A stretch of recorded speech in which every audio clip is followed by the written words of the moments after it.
All right, so as we hop into Fusion versus Gladiators here, this has happened before the set that we reviewed previously, where Fusion played Mayhem and ended up losing to the Tracer comps. Here, I'm pretty sure Chris said that Gladiators played mostly dive the whole time, and that um, they they like won the matchup, so they felt confident playing in the dive matchup the next day against Florida. So I think it's interesting that Fusion chose Lijiang because they're the higher seed, right? I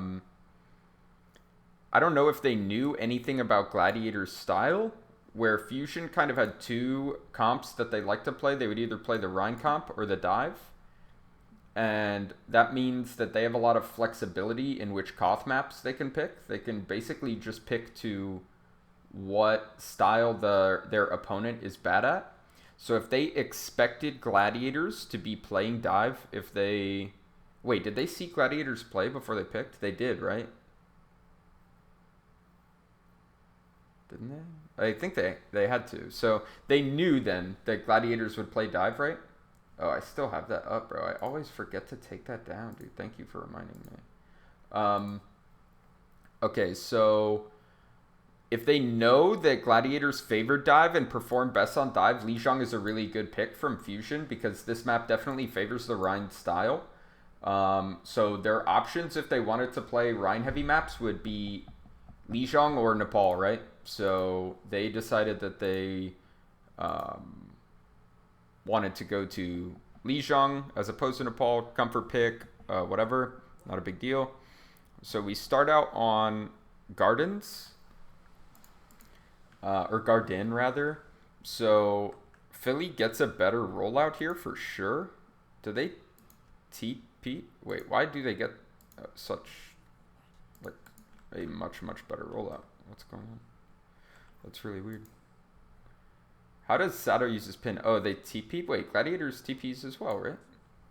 Alright, let's slow this down and figure out what happens. Because this rollout and the initial space that they take with the Reinhardts is actually so important. So Sato just pins without taking TP, which I think a lot of players do. And OG takes the TP and then pins to the table, but Sato's actually still there first. The big difference here, though, is that Mirror has swapped to Doom, which is a very weird pick in my opinion. And wait, Ivy and Hisu are both back. What? That shouldn't happen. Both their DPS are behind. It should only be one DPS, but it's literally a 4v6 right now. So Fusion definitely messed up their rollout here. They were not supposed to do that. Ivy ends up getting booped. Big Goose dies. Hisu gets booped. Oh, this is a huge mess. Pogo was about to kill OG. Oh no, okay. Astro's here to save him. Alarm has come back in his touching point by himself. That's Baptiste for some reason. That's kind of a throw. And now it's over. I actually think Fusion's comp is like way better than Gladiators. In general, this is just such a weird comp to play in this meta. I think it's very much just like a double shield, like Rush Doom Reaper comp. I feel like Diva would be better in this comp anyways. I'm not sure. Like you can pull punch, I guess, like you used to in Doom Reaper, but I don't really think it's that good. I don't think Doom in general is very good right now, especially in a rush comp. I mean, there's not really any other way to play him, but I think Doom is like super weak, and I think this is you're kind of like forcing this comp. It's not even like in my opinion, it's not even like a play style decision thing. It's just like a hero pool issue, and they just play a bad comp because of it. Not like, oh, this plays to our strengths. It sucks too much. So far, both teams just trading a lot of ults, a lot of posturing, and OG ends up dying in the long fight. It's actually surprising that with that initial engage, Gladiators couldn't get any kills, but a lot of cooldowns came out from Fusion to make that happen, right? They used Beat and their drone to live through the first Doom engage and the first ult rotation, and then they just sustained through the rest of it. And that's just really the thing, is like, this is an awkward matchup for me, because like the Rein Orisa frontline isn't really that much of an aggressive frontline. It's like a very stable, safe frontline where you just know you're going to hold space and you're not going to die, right? And that makes sense with like a Baptiste and a Mei, right? You hold, you play the space that works for you, and then he's just playing Reaper because of the comp they're playing. He was playing McCree at first, right? And McCree fits very well in with this comp. But he's just playing Reaper to deal with this comp. But this is weird because, again, I don't really see this as... Orisa's kind of like a middle ground, where Sigma is, like, in my opinion, the least aggressive and the most control-oriented. So it's like Sigma is super safe, and then... So Sig... So it's like from safe to aggro, right? It's Sigma, then Orisa, and then D.Va. And like when you're playing Doom Reaper, I don't think you need to play for stability. I don't think you need either of these heroes. I think you should play D.Va. I think you should play aggressive. And the reason that D.Va is the more aggressive choice, obviously she can fly in and take space, which is great. But the mobility helps with tempo and playing aggressively. But the big thing is you kind of fly in and you either eat the heals on the tank, or you just look at the supports and fight the supports. So they both have to look at you, and they can't heal the front line, right? So D.Va allows you to play like much faster paced and much more aggressive. And like the Orisa gives you pull, but that's about it. She's more about like holding space and just not dying. So it feels like Fusion's comp just like thematically works with itself more, where Gladiator's comp feels like kind of piecemeal and not as cohesive. So you hate to see that. And like this is a big reason, right? Pull Fire Strike Square. I'm sure Fusion's about to do this combo. Pull Fire Strike Square. That's just so predictable. It's literally the baseline textbook thing you do with this comp, right? And this is a big reason why when you play these tanks, you want the Baptiste, right? Because this hero can't eat anything. When you have Sigma or you have D.Va, you can eat that pull or you can eat the Fire Strike, right? So you're never going to get one shot like that. Orisa can't do that. So yeah, you need to at least have a Baptiste, because then you can throw the Baptiste drone to survive. But they have Moira, they had Orisa, so they're just going to get farmed by this combo. If the Echo or the Lucio get pulled by it, they just get one shot. If Shaz gets pulled when he doesn't have his fade, he just gets one shot. So it's... I like this comp they're on a lot more, right? I still don't think Doom Reaper is the play, but if you're going to play Doom Reaper, I think this is the comp for it. What value does Philly get from the pull in their comp? So what Orisa gives with the pull is what we just talked about, which is the pull Fire Strike Square, which is really big, right? Against slower comps, it's really good to run at them and pull wall.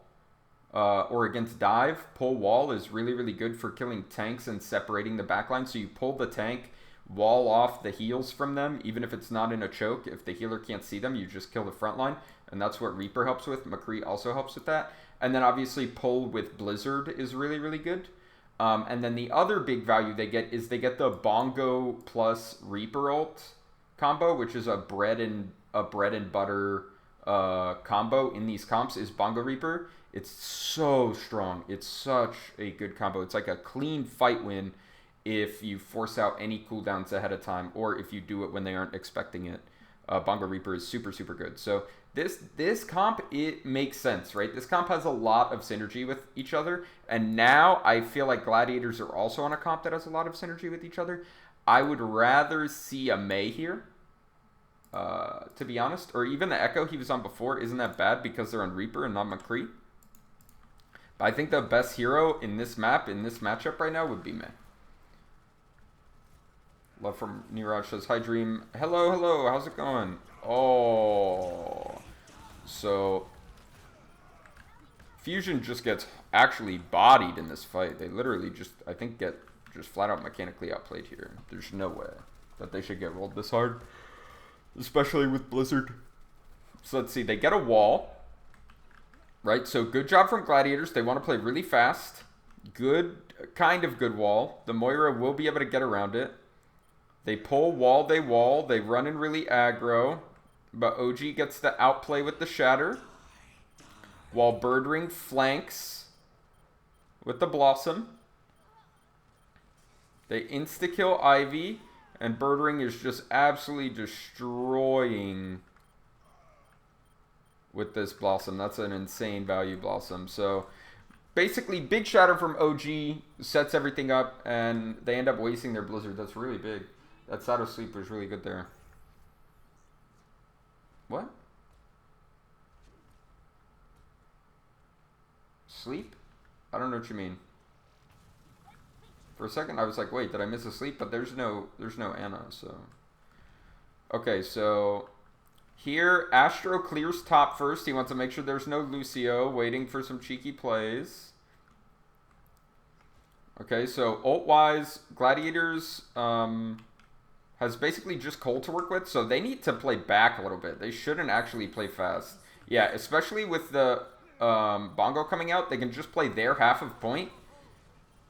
Yeah, they end up getting walled here, and that really lowers the value of the Coalescence. That's one of the issues with Moira on this point, or any point where Mei can just hardwall a choke, is it can just screw up your ult, and if Coalescence is your only ult you have to engage, it can really mess things up for you.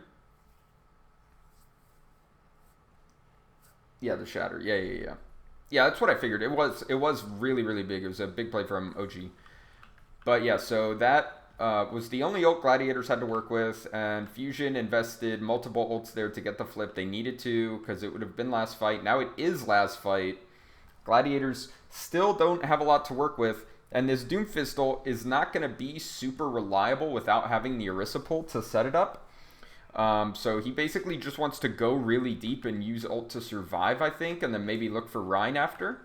Where Fusion is getting close to this Coalescence, so really they need to kite a little bit, just vibe out, and then go for a pull Cole. They already used their pull, though, so we'll see how they decide to play this. They're just calling for fight control. This is a pretty bad wall. Not only does the Rein get around it, but the team is clearly not in the middle, like planning to collapse on the wall or focus the wall. And how does Sado die here? But like the team is not at all expecting the Rein to get walled and for them to rush onto him, right? Like everyone's just watching the right side, fighting. There's so many people right. They Cole on the right, but then they wall left, and they're trying to get there. Oh no. Oh no. What a play and a half from Big Goose. That's actually insane. And yeah, that's really a carry from Big Goose, but it's also just not a great wall from Ivy and not good communication setting up that wall play. The team did not look ready for that wall at all, and that's them not setting up. That's unfortunate. Yeah, really big play. Ult's finally coming online for Gladiators, so they'll win this stagger fight eventually. Fusion just keeps coming back and keeps coming back. Wait, they actually have a lot of people on point now. It's actually winnable. They have a fucking Coalescence on point, bro, and beat. Oh my god, they're gonna win this. Fusion's actually clutching this. What a joke. What? They actually win this.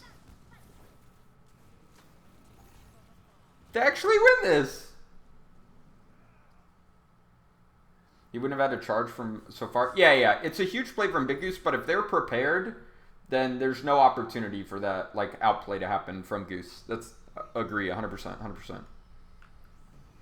But that's still an insane play from Goose, right? Okay, so Gladiators gonna TP. Are they gonna go Doom again? Yeah, okay. They're playing this comp that I don't really like. I want the Diva here. So I feel this should be, especially in close quarters, this should be a good fight for Fusion. They get an early wall that doesn't do almost anything actually, so not a great start to things. It's really a question of whose drone and whose Reaper shifts get forced first. OG's just getting run on. There's that Reaper shift I was talking about. There's the drone coming out for Philly. It does get broken. Good pull together for space, but no follow-up at all. And Sato's getting some fat swings. Oh, Ivy does not have shift up, though. This is so scary. Wow, he's actually alive. Oh, Hisu ends up going down, though. This is well played from Gladiators. Philly is kind of stabilizing. I think Ivy will die here. Nope, he has shift. Alright, the Cole is definitely, yeah, it's always going to come out before the Baptiste square unless something really weird happens. But there's a few key cooldowns here that I think really turn everything. Let me check chat real quick. Inversions for the win with the follow. Thank you, I do appreciate it.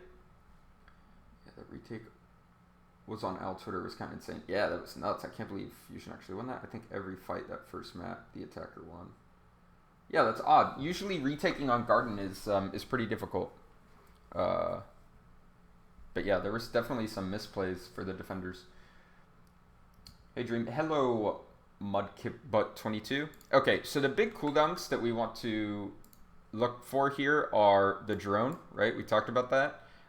The defensive cooldowns for these DPS, so all of their shift abilities, okay? And the wall. Right, those are the big ones. And we're going to see how the Orissa's use pull and shield is also important, but those are kind of like setup abilities, and the other ones, it's like when they get forced, that's when you lose. So this wall is not terrible, but it's pretty not good. Pretty not good. Doesn't really accomplish anything. No one's in front of it. And there's also not really anyone behind it. So not great. Good aggressive first shield from space. I really like this. Poco also with a forward shield to take space. Both front lines trying to push to use their own shield and avoid the enemy shield. Sato swinging hard early. Okay. Birdring gets super low here and gets his shift force. That's very important. Hisu tries to go deep during this time as well. Oh, I can't believe Mirror doesn't hit that uppercut. That would actually have been huge. So, and they have the drone here after the shield is broken. So I really think Philly's comp isn't very good at like pausing in the middle of the fight and like walking back and then re-engaging because of how Orissa's cooldowns work and because of how Mei's cooldowns work. So that means that whereas there's like a Doomfist on the other team that can kind of go in and out of the fight with a Reaper that can also go in and out of the fight. So they play really sustainy, a very sustainy style here, Gladiators does, and I think it's just an issue of them not getting any value out of the Mei cooldowns. Like the Mei wall doesn't give them anything. The Mei shift doesn't like bait anyone and doesn't let the Mei live when she went up and froze someone aggressively and then she has to shift to make sure she doesn't die, right? Like they get basically no Mei value there. And that's the reason for them losing the fight, in my opinion, because they need to commit around those Mei cooldowns, right? Doomfist cooldowns, he uses them, he escapes, and then he uses them again. It's like Reaper. He goes in, he uses his shift to get out, he just chills, goes in, goes out. Mei has to commit a lot more, and her cooldowns don't, like, let her leave the fight. You have to push in, like, with her cooldowns, so. Easy retake with the square there from Philly. I'm not sure how Birdring initially got picked by that, but That's just one of those things where you're always at risk of getting killed by square and pull. Even if the Rhine isn't fire striking, just any boosted damage through there is really hard to deal with. Now on retake, this is when it can be really iffy for Glads. They have to find a good way to deal with the fact that the Blizzard is online. Fusion is ready for this rotation top that a lot of teams have been doing for their retake, but it's actually a fake where OG is there by himself baiting. The rest of the team pushes through main and OG pins to join them. It's a really, really smart play. I like it a lot. And it forces Fusion to... Excuse me. I'm yawning a ton. To take the fight on point. And obviously that's much better when you're playing against Blizzard. Again, they push out into the open. Space goes first on the Orisa and gets a good pull. Goose throwing the aggressive beat in. They've got the Coalescence as well. Now the big question is, where is this Blizzard going to land? This Blizzard is so perfect. Big Shatter, not entirely needed in that situation maybe. It is going to end up being a pretty close fight, but Philly's going to pull it out. And the difference there is definitely just the Blizzard, and the Blizzard allowing them to kill the front line so cleanly. Blizzard is just a very, very good ultimate in these Rhine comp mirrors. I think it's hard to skip the May if both teams are playing Rhine, unless it's like a really weird map. I don't know. Okay, so both teams using Bongo in the open space. This is a very early drone that gets forced, though, because Alarm gets caught. Ivy maybe would have been able to escape without the drone having to come out, but drone coming out early is potentially a big problem here. Good flank play coming out from OG, but oh, that Blossom is huge. Let's watch this from Hisu's perspective. So he's hiding, planning to Blossom this whole time, right? They want to Bongo Blossom. So, but Glads pushes in really fast and aggressively, so he's not able to Blossom like when and where he wants to. Thankfully, he's still in shift when that shatter happens. And he just instantly pops the Blossom when he sees the opportunity to burst down someone with the Bongo damage. So, Bongo Blossom... Both teams tried to get value out of it this fight, but clearly Fusion were able to kite back and get more value out of their ults. That's 2 fights in a row where Fusion was able to walk backwards, right? They ran backwards and got Blizzard value, and then they walked backwards and got Bongo Reaper value. That's 2 different times in a row that they're able to kite out Gladiators engage. And you just have to feel like maybe they're a little more sticky if they have a Mei, right? Let me see. Do you think either of their comps is objectively better? Yes, this comp is better. I think Doom Reaper is not very good. Well, I think Reaper's fine. I think Doom is not very good, even in Rush, even in Doom Reaper. I don't think it's good. I think you don't want to play Doom Reaper with Orisa. That's weird. But if you play Doom Reaper, you do want to have Moira. But ideally, they would have a Mei here for sure. And then this could either be, if they want to go Orisa with Bap together, I think that's good. Or if they want to go Diva with Moira and play something very, very aggressive, like Reaper, then I think that's good too. But I think that Fusion's comp has a lot of synergy, and Gladiator's comp has like some weird anti-synergy issues. What's the correct response as Rhine to a Blizzard thrown directly at you? Try and pin away? I mean, try not to get Blizzarded in easy spots. If you have no Mei left click, like freeze on you yet, a lot of times you can pin out of the Blizzard. If she saves wall, she'll just block it, but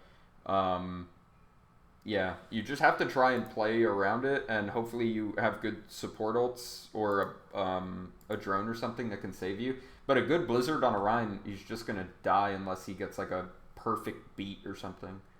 A couple people in chat saying hello. Hello, guys. Do you think Fusion's kiting wins comes from Glads having to use too many abilities to move in, or because Glads press too aggressively and make mistakes. I do not think Glads are too aggressive. I think their aggression and high tempo is like the right way to play. I think the problem is with their composition because they don't have the ability to stay on a target for a long time. And Fusion has a very stable, sustainy comp with Mei, with the Rein Orisa, and the BAP, right? These are all very sturdy, sustainy, like hard to kill targets.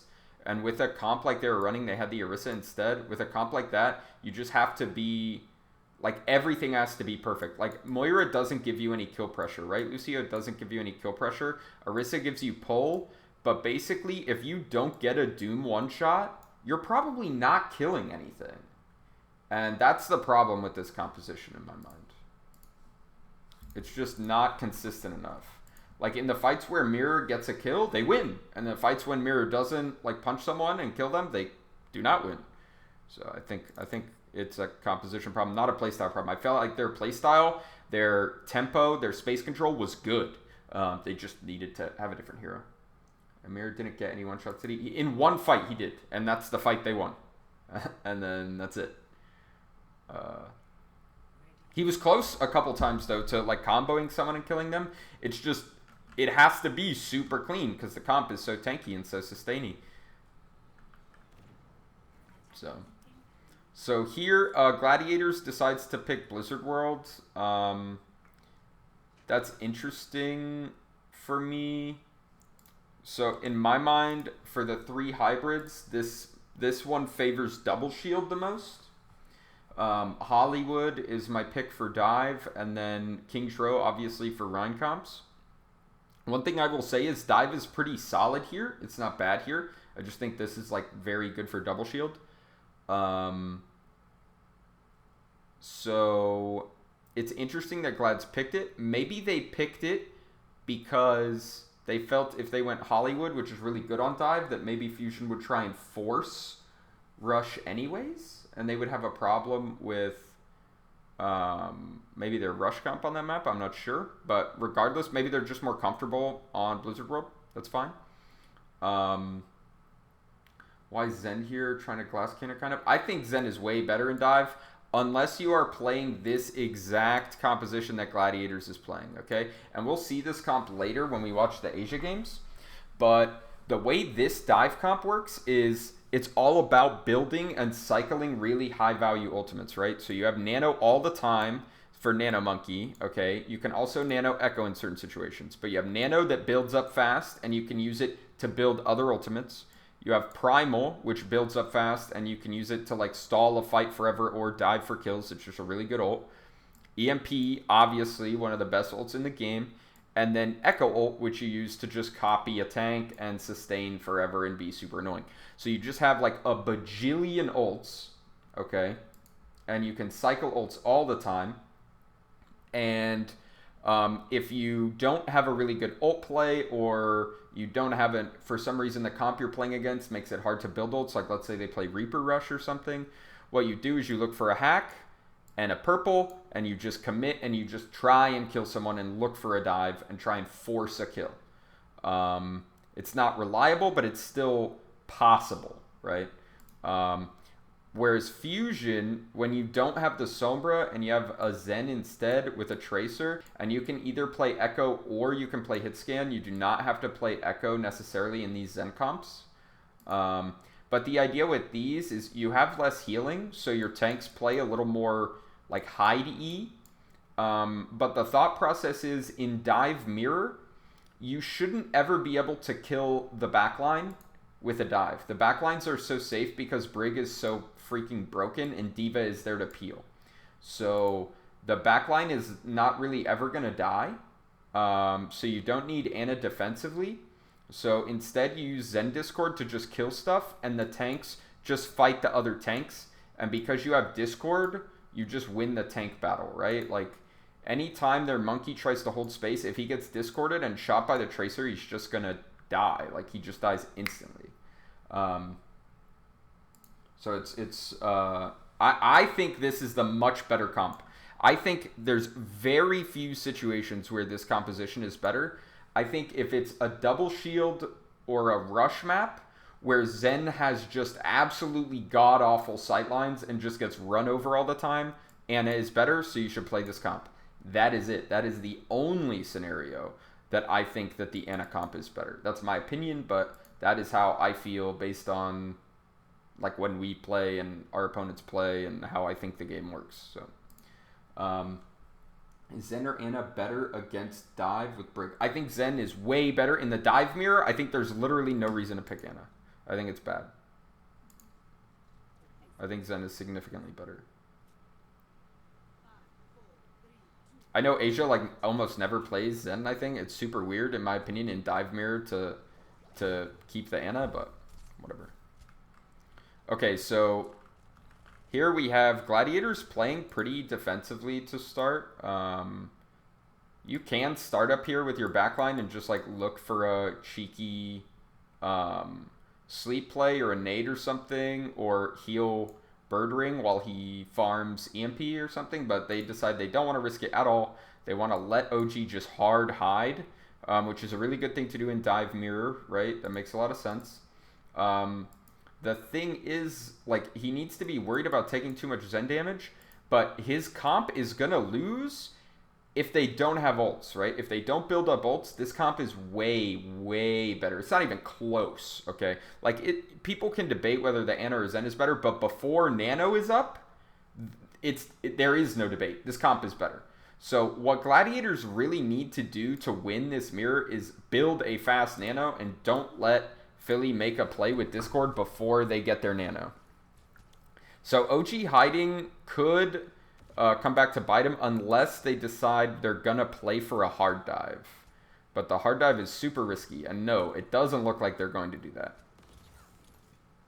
Oh, actually they do. They just get a random pick onto EQO.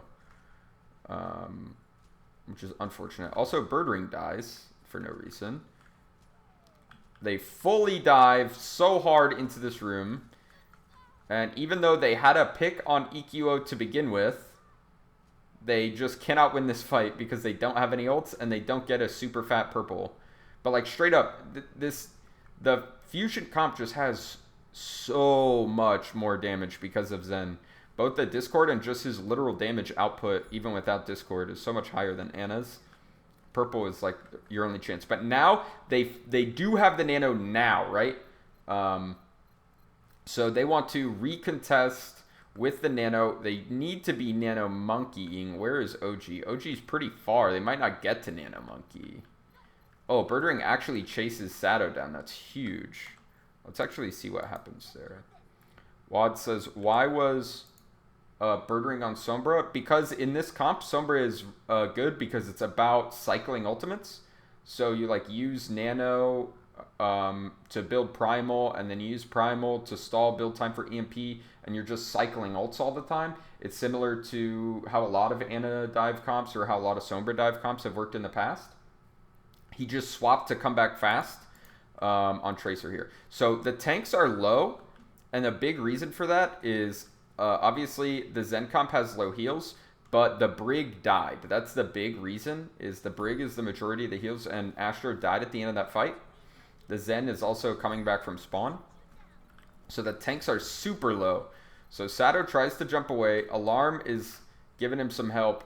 Astro accidentally packs Alarm once instead of Sato, and that literally might kill him. That might be the reason he dies here. And now the Nano Echo comes out. This is one of the things you can do when you already have Primal or you are very close to Primal. If Fusion runs Echo, and this is a reason why I think they don't really need Echo here. I think their comp would be better with a hit scan. I would rather see them play Ashe here. Because what's going to happen if they don't need to Nano the Monkey because he already has Primal, they just Nano Echo and she just kills the enemy Echo. If the enemy Echo is in any sort of forward position, she's just going to like run on you with her cooldowns and just one-shot you with the Nano Echo. And if your Echo is hiding, then she's just going to do it to your Brig. So Nano Echo is definitely one of the strengths of Gladiators comp, for sure. And because they have so much more healing, they want to play like aggressively early and then try and sustain later in the fight. Whereas Fusion just wants to find a Discord and kill a bitch. And the Trance does get forced. There's still a Discord on OG in his Primal. So they trade Primal for Trance. And realistically, Fusion should be really, really happy with this trade because they still have their Rally and they're about to have their Echo ult. So they have lots of sustain still after the Trance. This double dive comes in to try and kill the Brig. Brig's not a terrible target because she can't armor pack herself, where if you try and dive the Zen, obviously the Zen can get an armor pack. They commit so deep. Again, this is the second fight in a row where the Gladiators have to dive so deep, and it's just really fucking difficult to kill the Zen Brig backline. Like, they're just so good at staying alive and killing you faster than you can kill them because they have the Discord damage output. And even though EQO's been getting focused a lot and kind of picked on by Gladiators, again, I think that's a good way to play this matchup because I think the Echo is maybe a little bit of a pick that's hard to protect in this comp. That's why maybe a hit scan would be a little better for strong backline. Wow, I can't believe that Gladiators is like living through this though. They're living for so long. But even though EQ has been getting picked on, like the Zen just gets so much value. Like watch, there's a Nano Monkey, the Echo shooting on the back line, the Tracer shooting on the back line, and literally just you can't die. He uses Primal as well. You can't die. You can't kill him. Yeah. They did a good job though of zoning the back line and then turning around and fighting the front line immediately. That's actually really well played from Gladiators. I really think their comp is at a disadvantage even though Fusion has the Echo. I really don't think the Echo is the best pick here. I still feel like it's a better composition. So the Tracer copy coming out from EQO is not a good play in my opinion on this comp. The way the Zen comp works is like it has insane damage, but the idea is that you use all the ults for sustain. So you have like the Primal gives you lots of sustain, the Trance gives you sustain, the Rally gives you sustain, the Bomb gives you a remech, right? So with the Echo ult, you want to copy a tank and give yourself some more sustain, right? That's kind of the theme of how you deal with the fact that you have no heals. You have like insanely low heals with Zen Brig compared to other compositions. He gets the value though. Oh no, that's Carpe's stick. Okay, yeah, Carpe's the one that kills Shazin. EQO just dies again on the Echo. Yeah, I really feel like maybe keep Echo and just have Carpe play Ashe. But I think they need hit scan pressure because that's what stops Mirror from being able to just run at EQO all the time, is if there's a hit scan that can look at him when he's discorded, he cannot just rush in. He cannot just fly in and try and kill the enemy Echo, because that seems to be how Gladiators are trying to deal with the fact that they don't have good damage, is they just zone the backline and then kill frontline in the meantime, which isn't terrible, but I think that if Fusion was playing more cohesively, that wouldn't work. Oh, you hate to see it. That's just the D.Va not being in position, right? That shouldn't play out that way. So the counterplay to this is the D.Va should always, against this comp, right? She should just always be looking for DPS. Basically just looking at anything that can kill this, right? You just kind of posture with the monkey and like fight the enemy tanks, and you're just ready to instantly start peeling as soon as they dive. Because the idea is the Zen puts out so much pressure that they feel forced to dive him, right? The Zen is getting so much value that they feel like they have no choice but to dive, and then you just peel the dive, right? And keep the Zen alive, and you just win. That's kind of how you want to play this matchup. So you're just playing close and looking at the tanks, and then waiting for that dive to happen, and you just full peel it, right? That's the idea here. And the dive happens, and they turn on onto Mirror quickly, but this is just not a fast enough reaction. Did they get a whip shot off? Because that's the big thing, is the monkey jump should get hit by the whip shot almost every time. That's really the idea on why it's so hard to kill this backline. So let's see. No, doesn't even see the monkey. That's why. Because if you get the full zap damage, the punch, and the landing damage when you're nanoed, the Zen will die. If you don't use a support ult, the Zen will die in that situation. But the idea is that the Brig whip shot can prevent that from happening unless the monkey just hard reads exactly when the whip shot's going to happen and he uses his bubble to block it. But then he doesn't have his bubble to like fight the Zen and he's just going to get headshot a bunch. Okay, let me back up and see. When would you say Ana is a good pick with Echo Tracer Dive? I don't think it is ever a good pick with Echo Tracer Dive. You should only play it if you have a Sombra, because the idea is that you cycle ultimates. That's what the Nano is good for. It allows you to, you get Nano before all the other ults, and then you Nano your monkey, that lets you build Primal, and you start this like ultimate snowball. How many outpacks is Brig supposed to save the Zen? You usually only need one because your rally starts proccing. But the only person that you really should have to pack is like if you use maybe one pack on a tank early, like at the beginning when they start pushing in, so the cooldown starts running, right? And then an early pack on the Tracer so they can play aggressively. And they start pressuring, and the Zen's getting value, and they feel like they have to dive, and you have one pack for Zen, and then within a second or two, you'll have a second pack for the Zen as well. And as long as you land your whip shot, you save your bash, and your passive is running, the Zen is not going to die. Oh, Fury.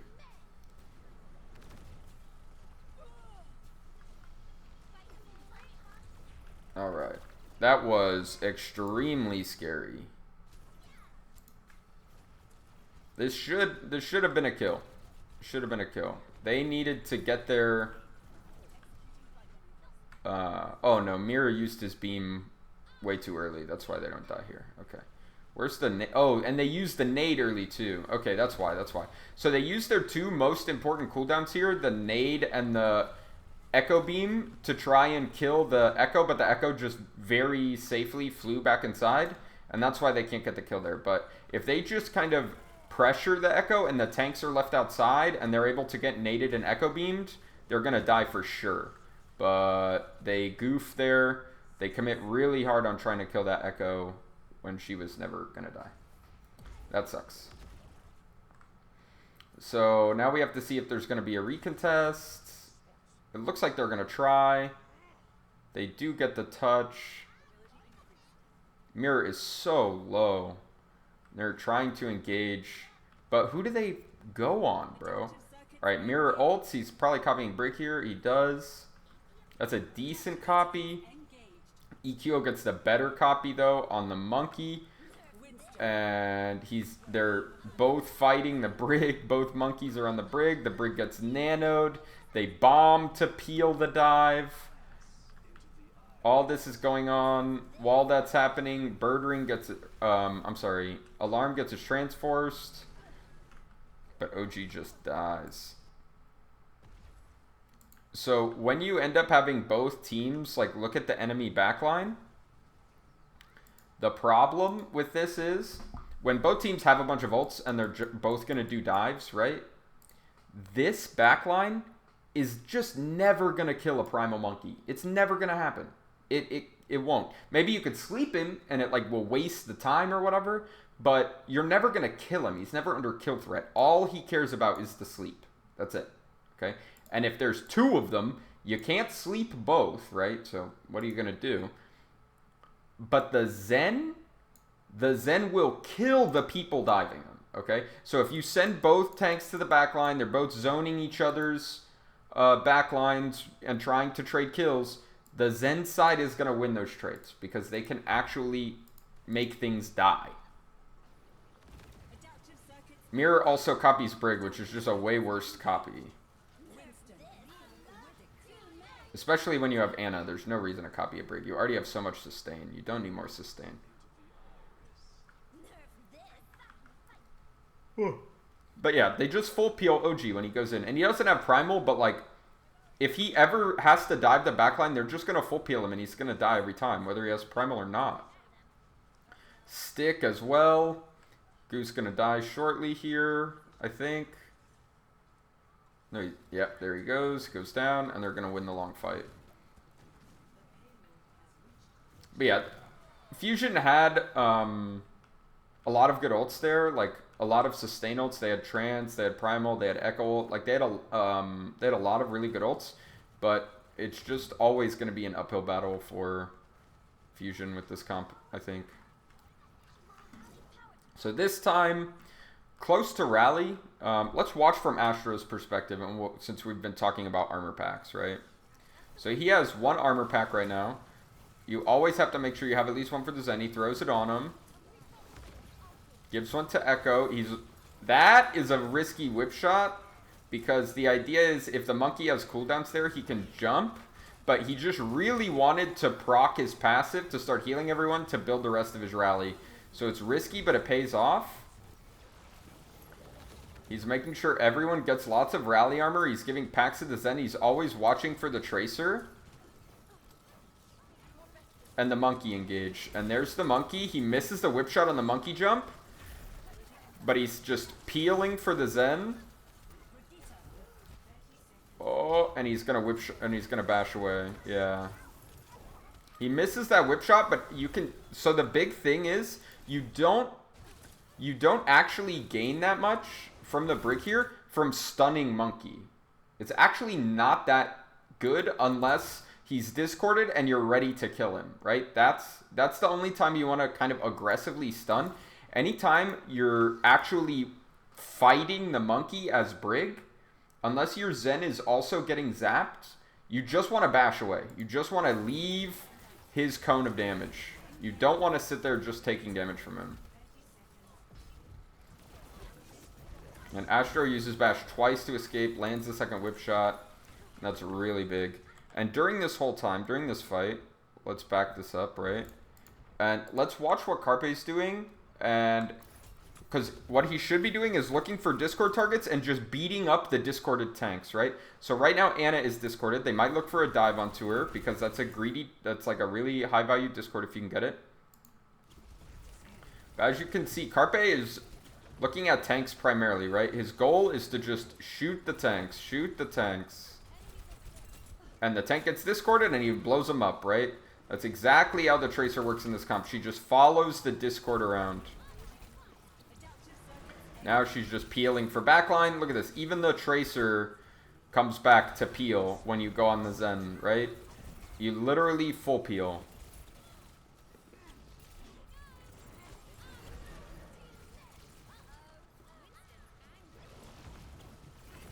Yeah. And he's just following discords. They need to discord the Brig right now. Anytime Brig is rallying, you just want to discord her and just jump on her and try and kill her. If you can burst her when she starts rallying, it's super OP. You can literally win the game if you just do that like twice in a map when the Brig rallies.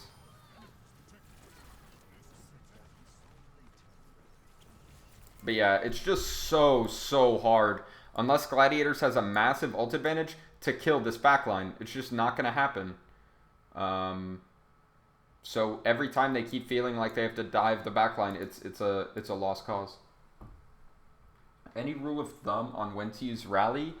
The big thing in this comp specifically is you want to use rally to push in space so your Zen can play in like a greedy, aggressive spot. That's kind of the idea. And it's the same kind of concept of you use your Brig to make your Zen into like this unkillable like death turret in the middle of the map.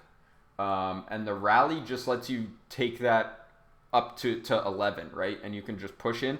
The other times that it's really good is just when you're fighting in a small area. And your team just needs a lot of sustain, or like you're capping at the end of the map. Like here, for example, if you're fighting in that last choke and you have to push into point, like, even though your Zen isn't pushing into a really aggressive position, that's a really important time to rally, right? Or if you're capping on attack, like the second point of a 2CP map, where it's really important that everyone stays really high HP, well sustained, because if they come back and even get one kill, right, they can stop you, right? Oh, that's it. Now this is crazy. Philly capped right after they almost got full health. They nearly got full health here, and then they full capped the map. They're playing the same comp in defense. I really would love to see them play Tracer plus hit scan. I think it would help a lot. But here we see Sato started out in a... Oh, that's very unlucky. Sato started out in a very similar position to where OG did, playing over here to hide at the start. But the difference is that this team is not looking to build a nano. So Sato doesn't really have any incentive to take poke early. What he wants to do is wait for a tank to get discorded and to help kill that tank. That's his job. He wants to help bubble off the discorded tank and they just kill him. He does not have to go backline, right? I want to watch what Alarm sees here, though, because he kills the Ana, and that's a huge, huge pick.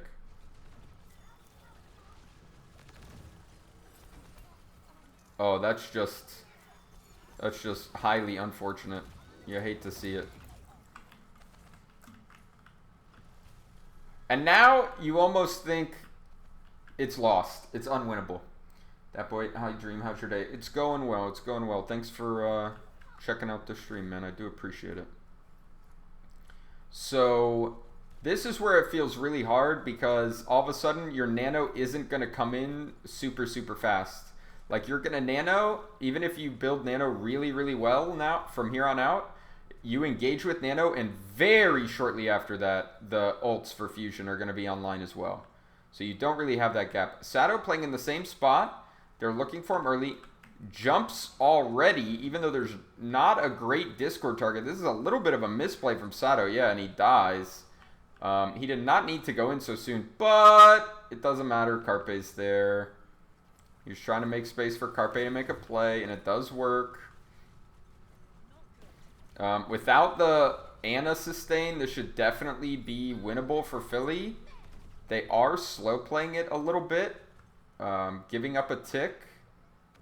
Rather than risking anything, they can just Discord and Trance. What they need to do right here is Discord a tank and Trance in. Let's see. Instead, they decide they want to engage with the Nano Monkey, or the Echo Monkey, which is a great engage tool. The Nano Monkey comes in. Fury is still staying alive. The trades are still happening.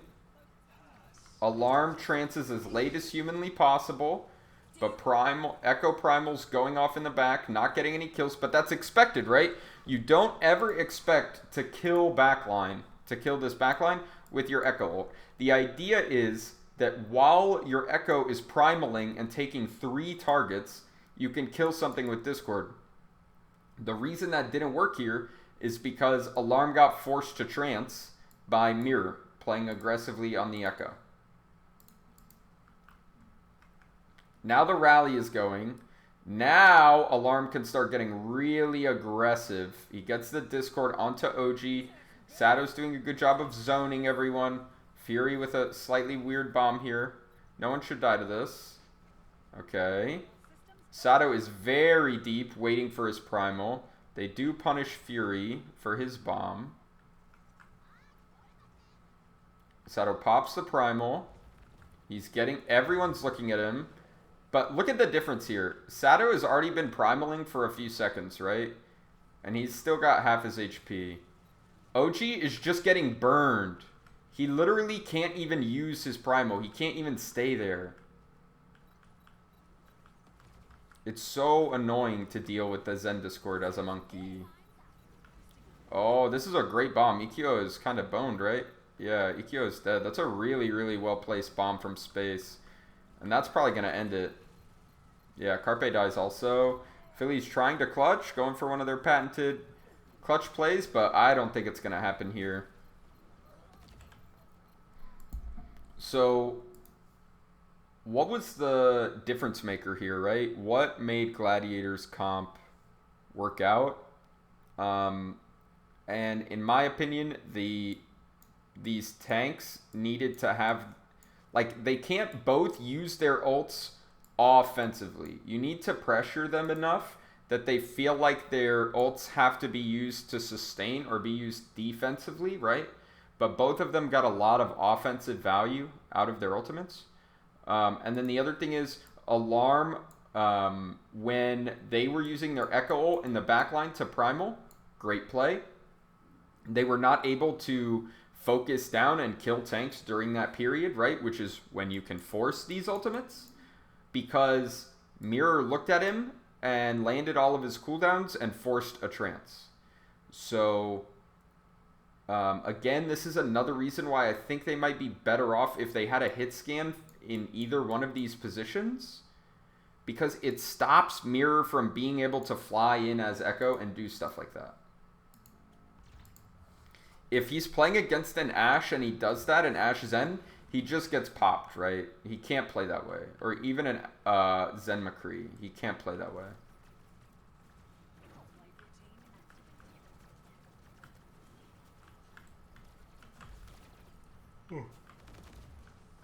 Excuse me. Okay. So here, Sado getting looked at early. He's holding a good position, though. OG gets knocked down. He's discorded. He's going to jump back up with his Primal, probably. Oh, no. Sado's just going to get chased. Yeah. Sado kind of overestimates how much people can peel for him, I think. He's died a couple times in this situation. It happened on first point as well, right? Where it's like, yo, you have to, like, run when you're in that situation. Like, he needed to just jump instantly to try and get away. And he tried to do some weird pathing, do something sneaky. He just has to flat out run. You can't let them rally Nano engage onto you, right? You don't have the sustain unless you're going to pop your own ultimates. And there's just no reason to. Just back off a little bit. Let them waste their ults, right? Sado is sad, yeah. So OG jumps first, gets destroyed. And yeah, that's rough. EQO with a good dive as well. But let's watch what happens to OG here. Maybe he thinks he's gonna be able to get his Primal, but he gets bashed, gets discorded, and the Diva peels for him, the Monkey peels for him. It's just GG. I think EQO and Carpe combine for a backline dive, which shouldn't even work. Because what was everyone else even doing? So he dives in. Oh yeah, the Brig just okay. I think Goose bashes the bubble. He tries to escape with bash and bashes bubble there. Let's see. Okay, so he takes some damage early and is discorded. Okay, they get rid of the damage. Still discorded. No, it's cleansed, right? Yeah, it's cleansed. Taking a little poke. It's not bad. Gets jumped. All right, let's see this bash. Oh! He literally moves 0 centimeters with that bash. And that's why your backline dies when stuff like that happens, right?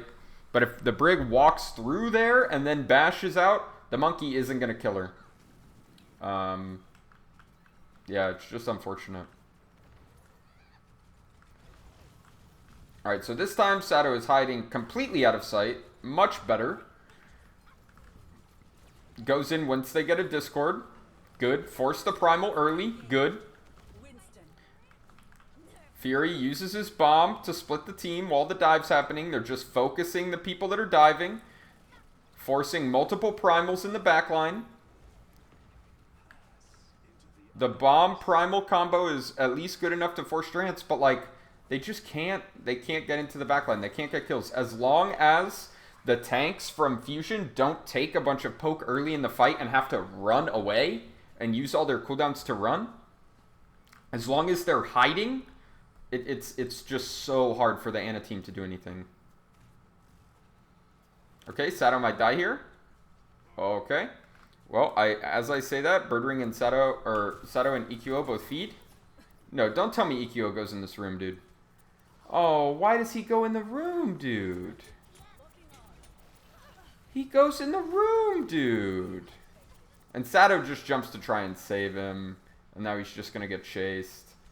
Does he run as much as he needs to run? Yeah, he just gets slapped. That's just a big old throw from EQO, I'm sorry. There's just no reason to go in the room. This would have been a hold. I mean, maybe it still is, but it's rough. So, EQO uses the Brig copy. I really would have preferred a tank copy here. I think in this situation, a Brig copy is actually really, really bad. So, you definitely want to be able to zone backline here. But the problem with a Brig copy in this situation is you have to stand in obvious spots on point, and the Ana's just going to nade you, bro. Like, this is a situation where the normal Brig is, like, really scared. And you're swapping to be an extra Brig. And it's like, it's not very good. A tank copy would have been way better. And he does just get knocked out of the ult really fast. So that's 2 fights in a row. At the beginning of second there where he got caught, and then the end of second where they could have stabilized, I think, if he had just copied Monkey or Diva.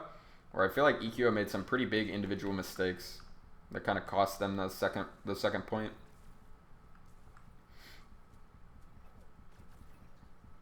Okay, so let's see.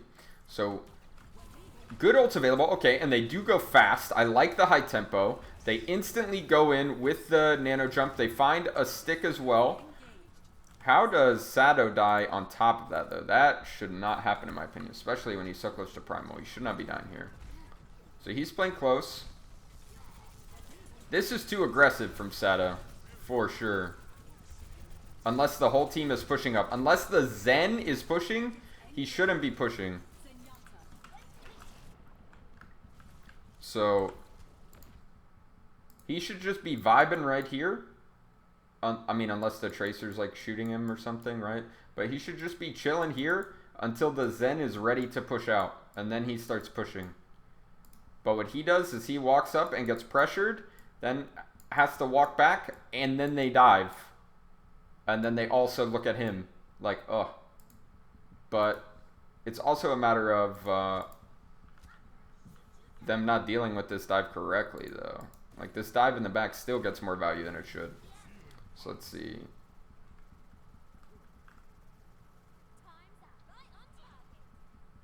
Where is Astro playing? Because Astro is just not whip-shotting the Monkey very often at all, I feel. So not a bad position. Not a bad... They should have been pushing. Is someone slept? Is that why they don't put... Yeah, alarm slept. That's why they're not pushing. Okay. So that's probably why Sato jumped forward. Oh, he just gets hard outplayed by OG there. OG just God modes him. Sometimes it happens. Sometimes it happens. Wow, we got a Zen copy from Mirror. That's a troll. He probably just had to use it to survive or something. Okay, so now Carpe has an opportunity to get in backline. Again, first jump coming out. They engage fast with an ultimate. Space doing kind of a wonky bomb here. Blows up in the air. EQO punishes it, but EQO should die for this. Mirror really needs to make this kill happen. Alright, they do get the kill. Sato still has Primal, though. And Carpe's ready to go on backline. They do not. Instead, they go for full peel. They're killing OG. There's no bomb for Fury, so Fury's just kind of left out to die here. But OG's Primal is just getting hard farmed. Do they get the Discord onto Shaz? They do. He should be very killable now because they're out so many cooldowns. They aren't finding that kill on him, though. And now Sato's going to die.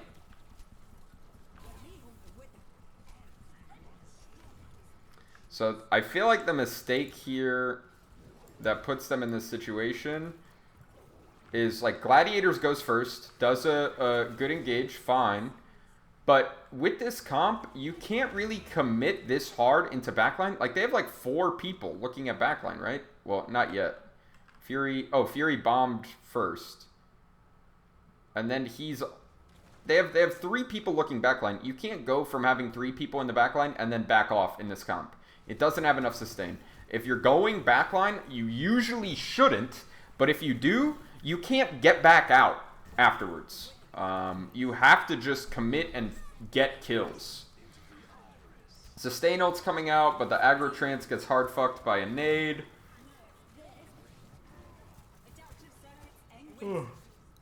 They finally get the cap. They have a slight time advantage. Yo, why are these bots just screwing with me, bro?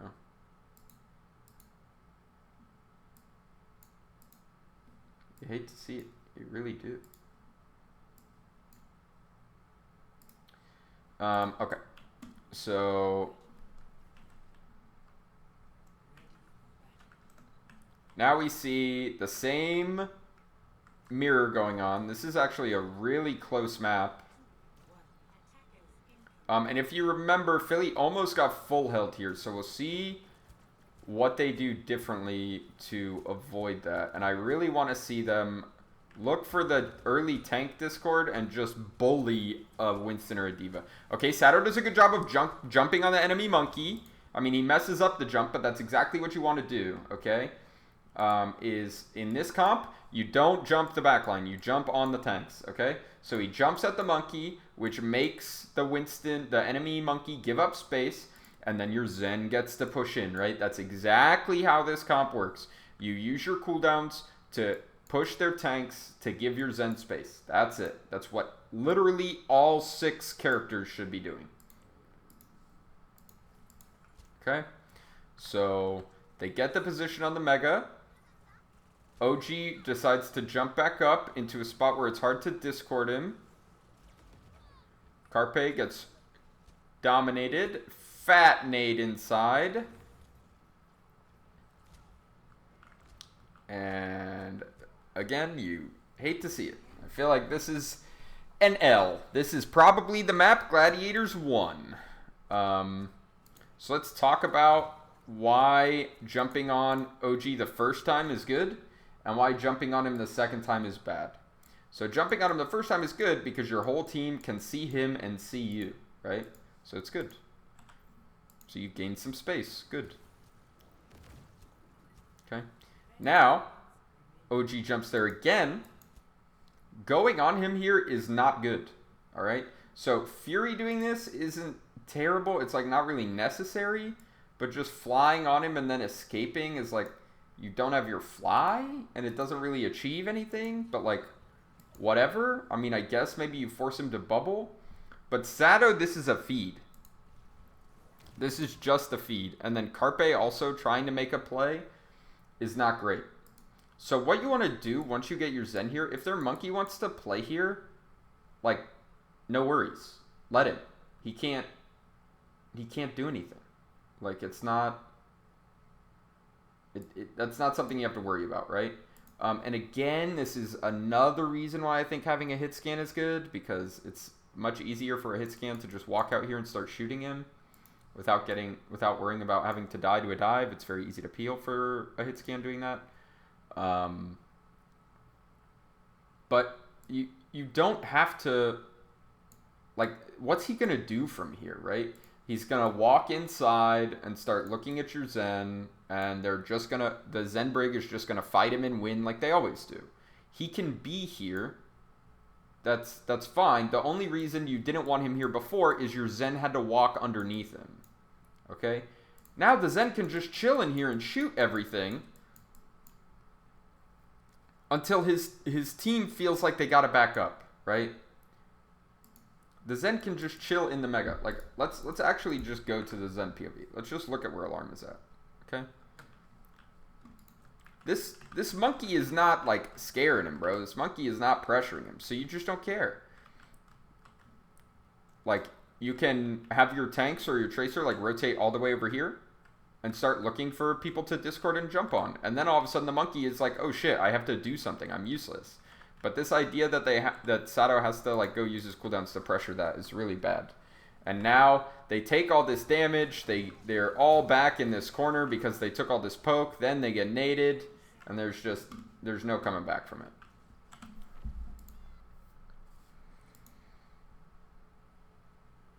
But yeah, Monkey's cooldowns are actually insanely important in this matchup.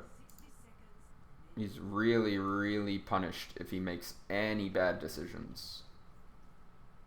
And if he gets punished, the whole team gets punished. So, okay, here we can see the positioning is like pretty similar from both defenses. But you see the Zen team, Philly, and their defense wants to give Zen Snacks Ramos to play inside. Okay, whereas in attack they needed their backline here, so that meant that Gladiators was going to play aggressively into them. Here they want their backline safe here, so they want to play aggressively this way. So Gladiators is going to want to take away this space, right? Really, Gladiators just needs to farm their nano. That's all they need to do here, is take away this space and trade with tanks to farm nano. That should be all that they're worried about right now.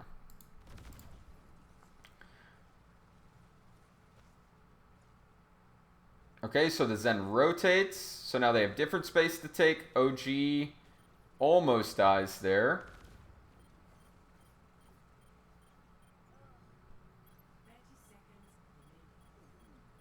Carpe's in the back line. Sato jumps in. But do they have a good Discord when they jump in? Like, who is Sato jumping on? I'm really confused. So OG gets discorded. Sato's full. He's basically full HP. He's doing just fine. This is a throw. Why is he jumping right now?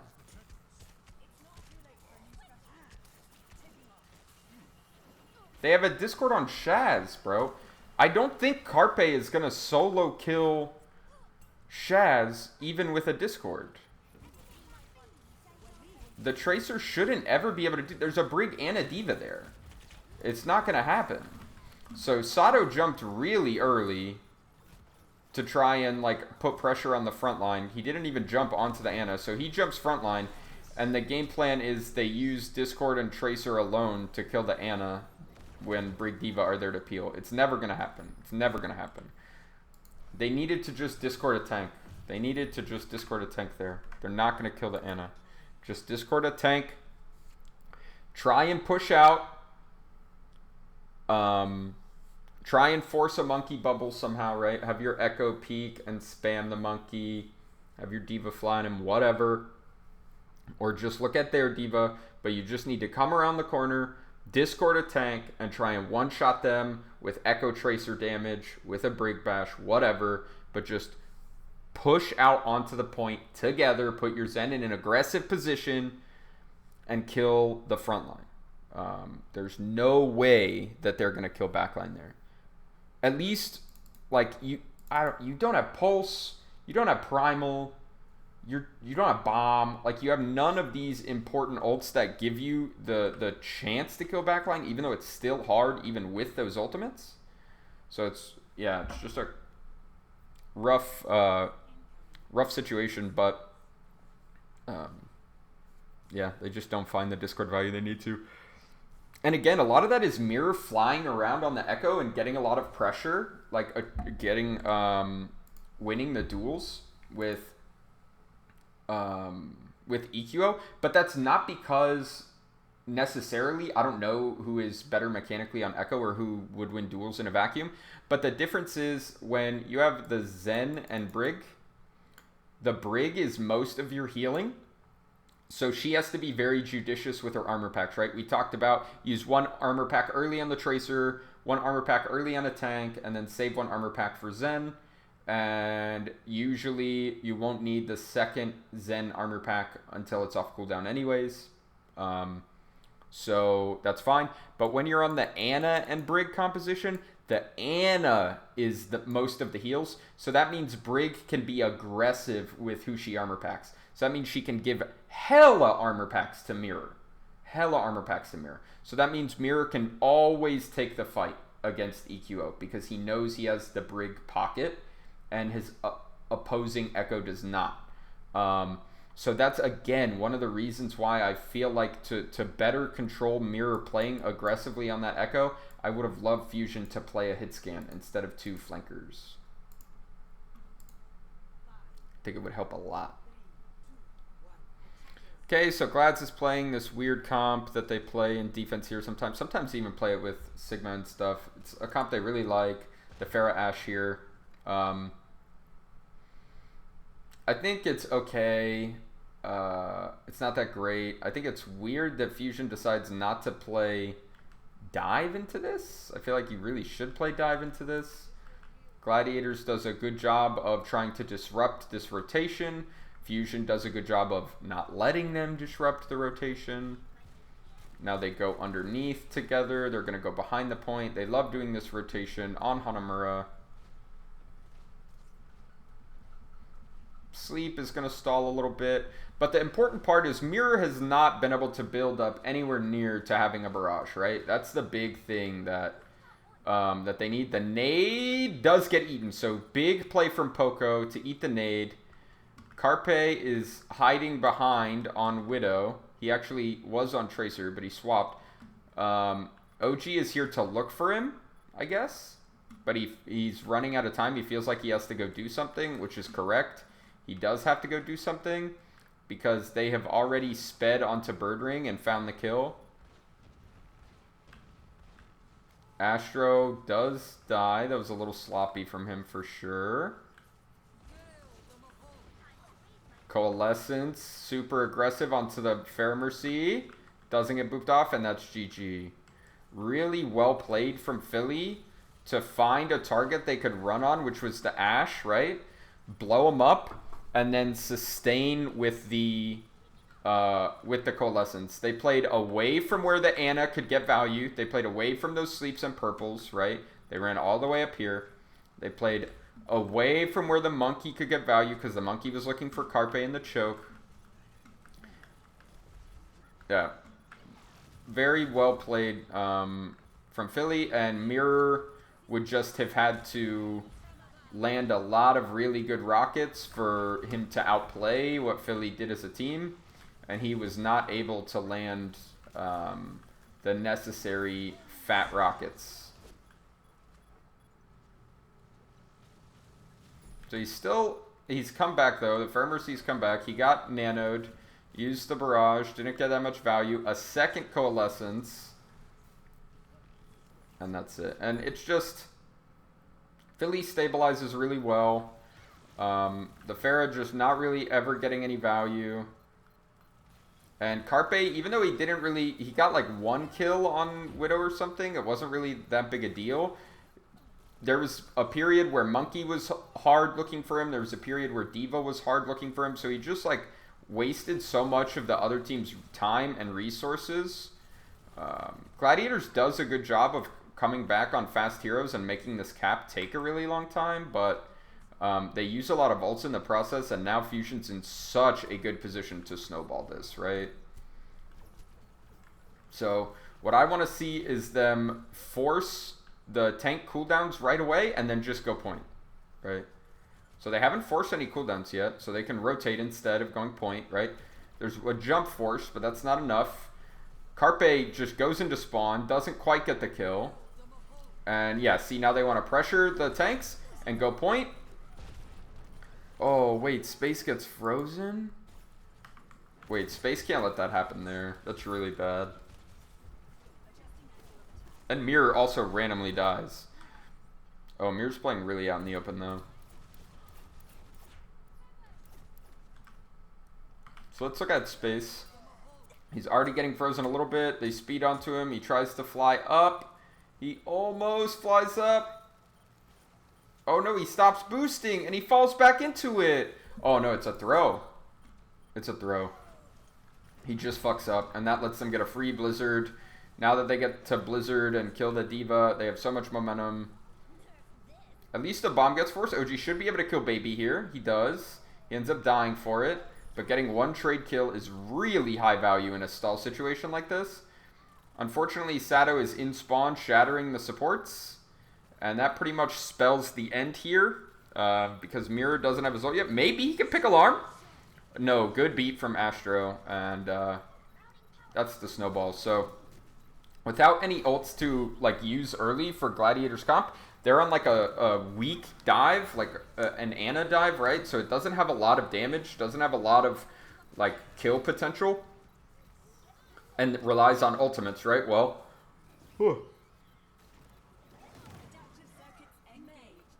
excuse me, I'm so sorry.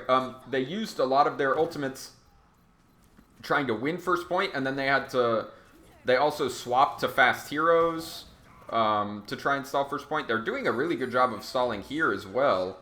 2 CP, lol. But really, it was just a story of Gladiators having good stalling and teamfight mechanics for the time bank to roll down this long. It was literally just one fight on first that lasted like 2 minutes that Philly won, and then another one fight on second that also lasted 2 minutes that Philly won. So both teams showing that they can stay collected and stabilized and play well in these long sort of scrappier fights. But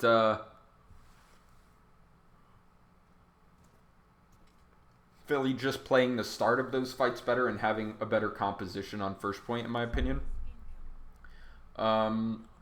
So Lectix says, hello, Mr. Dream. Hello, Lectix, how's it going?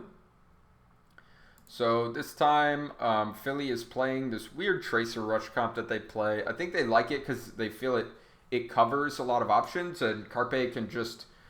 Tracer has like so many ways she can play that it lets them deal with things. But I am not really a fan of the Tracer. I feel like there's certain comps you can play that can make her pretty useless. Pretty good, honestly. Good, glad to hear it, glad to hear it. So... here we have Carpe playing the right side with Poco. Everyone's going to dive in, as you expect, with a dive comp. Just playing the Echo Tracer dive. Sato's under a pretty significant amount of pressure here, and Carpe ends up dying. So, I feel like this is a pretty weird setup from Philly, because you know in dive, literally just every team in the fucking world, when they play dive on this point, comes in through these high ground areas and tries to get control of this, tries to get their tanks in here, a DPS, sometimes even their supports, depending on what supports they use, okay? So it's like, this is bread and butter. This is totally normal. And they do not seem like they are able to deal with this play whatsoever. The Rhine is literally just useless. The Moira is just literally useless. The D.Va just has to run, and they leave Carpe to die, right?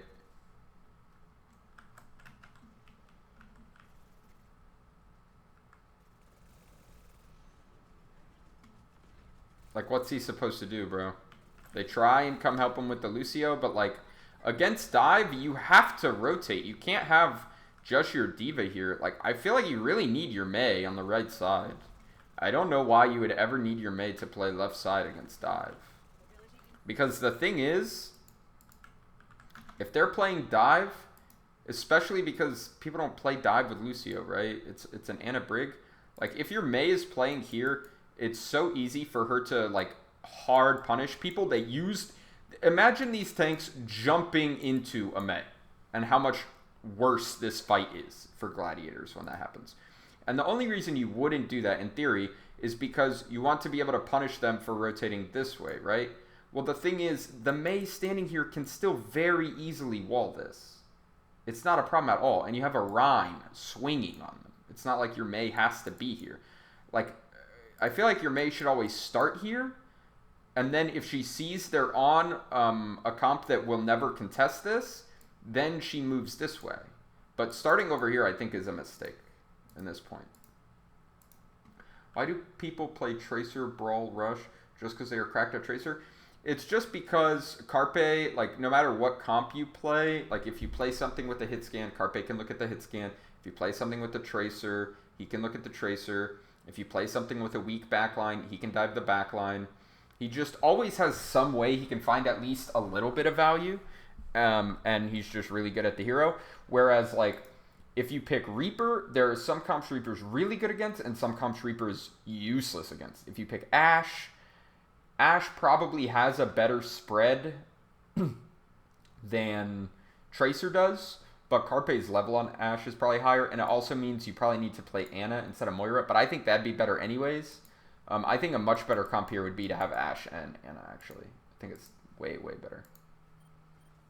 Are both teams really avoiding playing Hitscan? Haven't really seen it at all this series because Tracer is really good, and neither team has flex DPS that play Hitscan or flex DPS that play Tracer, right? So for us and for they could put Mirror on Ashe and it wouldn't be that bad. But if Mirror tried to take like an Ashe duel with Carpe, you're just like, that feels really, really rough. You don't expect to ever win that if you're Mirror. But like we run Hitscan with Dive, Hitscan with Echo, or Hitscan with Tracer because we have a dedicated Hitscan player, and then our flex DPS, who plays Echo, can also play Tracer, right? And that's the same thing with Mayhem, where their Hitscan DPS is BQB, right? So they can play Hitscan all the time. And then their flex DPS can choose whether Echo or Tracer is better in that situation. So that's because us and Mayhem are both in the situation where our flex DPS is a legitimately very good Tracer player. Where, like, for example, Fusion plays EQO when they play dive comps, when they play dive maps, right? EQO's Tracer isn't that bad. It's not a bad Tracer. But he's going to have a hard time against an actual Tracer player that plays Tracer like a shitload like Birdring, right? And it'd be the same thing. Imagine if they're, just trying to have Mirror play Tracer into Carpe. That's just so that Birdring can play Hitscan, right? You want Birdring to play Hitscan? Okay, well, let's have Mirror play the Tracer then. Holy shit. He's just going to get run over. So yeah, it's just because I think that their personnel is like a little awkward for it. They would have to have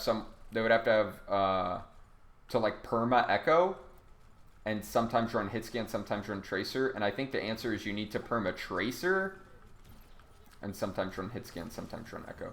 I do think it's interesting that Gladiators has totally bailed on the Sombra though, that they were playing for one fight on Blizzard Worlds. Okay, so a lot of early ults used for Gladiators, and both support ults used to sustain from Philly. The question is, how does he get a Blizzard off in the middle of two divas? And Carpe just finds a way to kill Ana with Pulse. And that's why you can have Carpe play Tracer in this comp, is no matter what the comp is, he'll find a way to get value on Tracer. It's definitely not optimal, though. Good bomb into Bash play.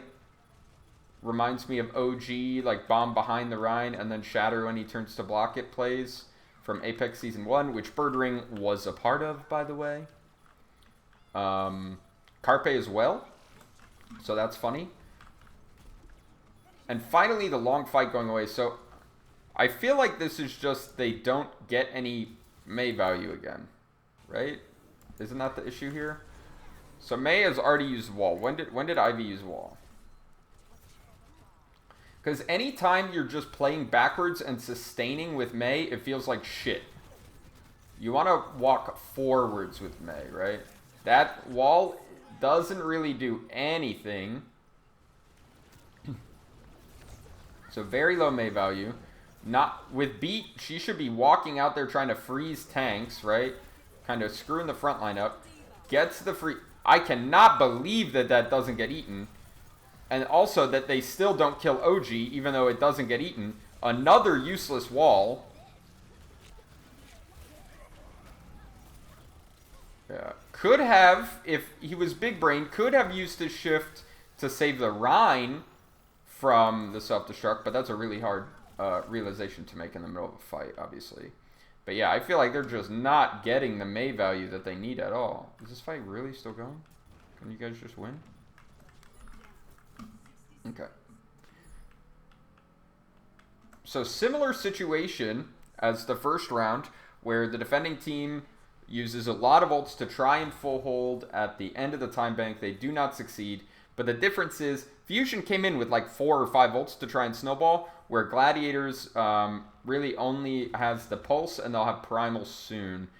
And Dive, I feel, is really hard on this point. Very difficult. Unless Birdring just hard pops and gets like a... kills both the supports with a Pulse against a Moira, it's going to be very difficult.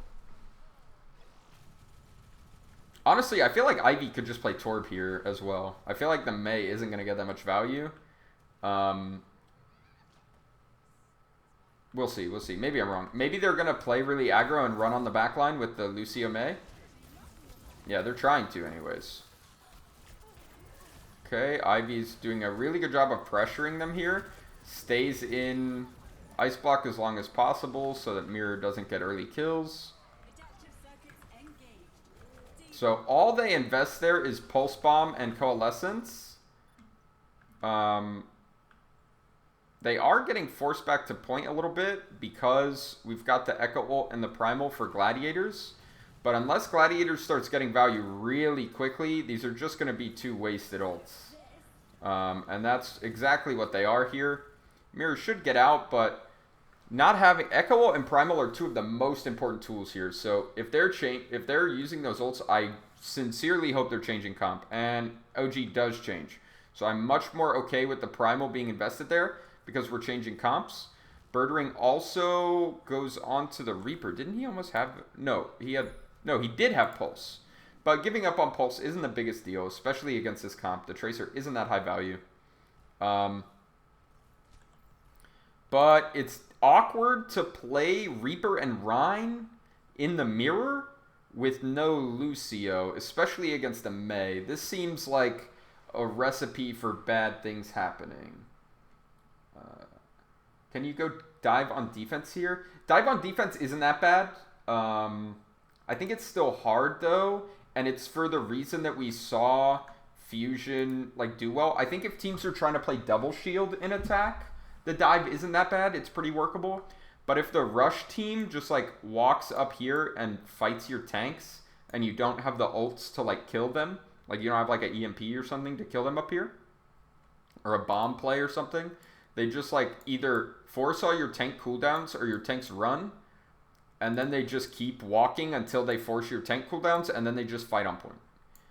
And if it's really hard unless you like rotate away and then take this high ground, I don't know. There's not good solutions to dealing with that in the current meta, in my opinion. So.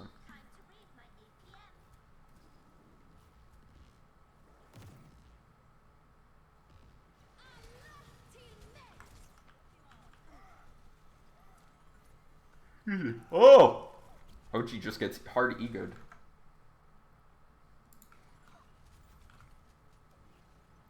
Oh, Alarm actually dies. That's huge. So the beat does have to get invested. They try and Nano Reaper. Oh no, that's Nano Brig just to sustain. This is not a bad setup from Glads. They've made fucking shit into gold here. But the Reaper pick is just going to end it, I think. Do they get the Echo too? No, they don't.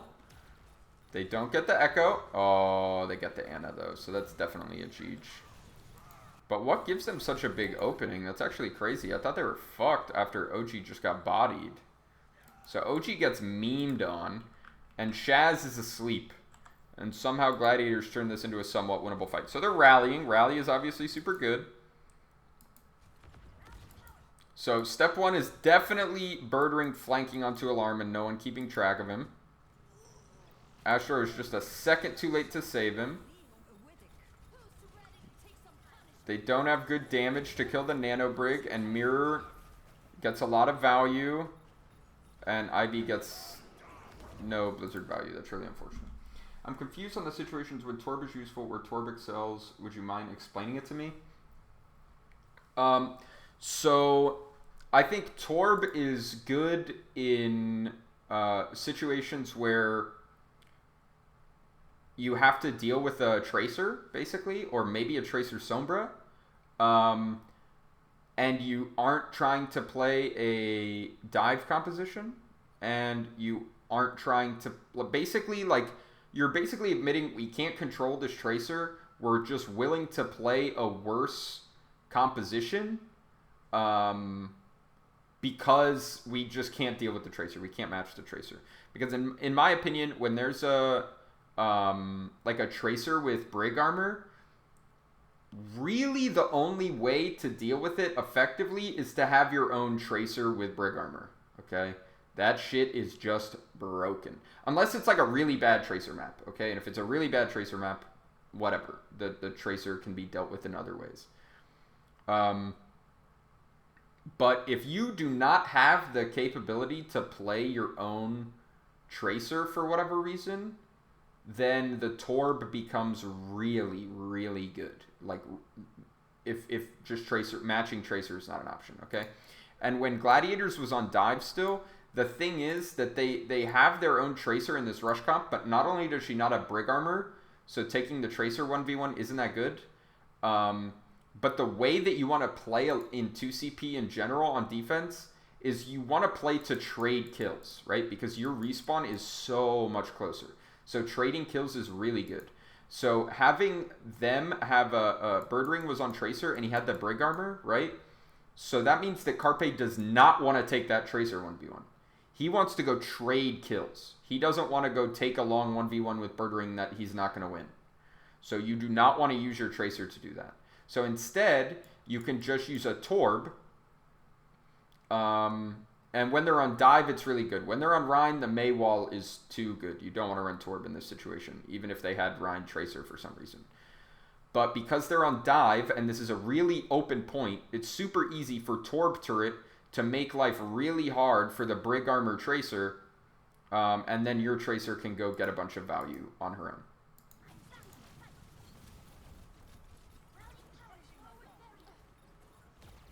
But basically, if you have a good Tracer player and you're playing a meta comp, there's just no reason to play Torb, right? Like, the reason Shock had to play Torb against Mayhem is because neither Ons nor Rascal has a Tracer that can deal with Yaki even remotely, right?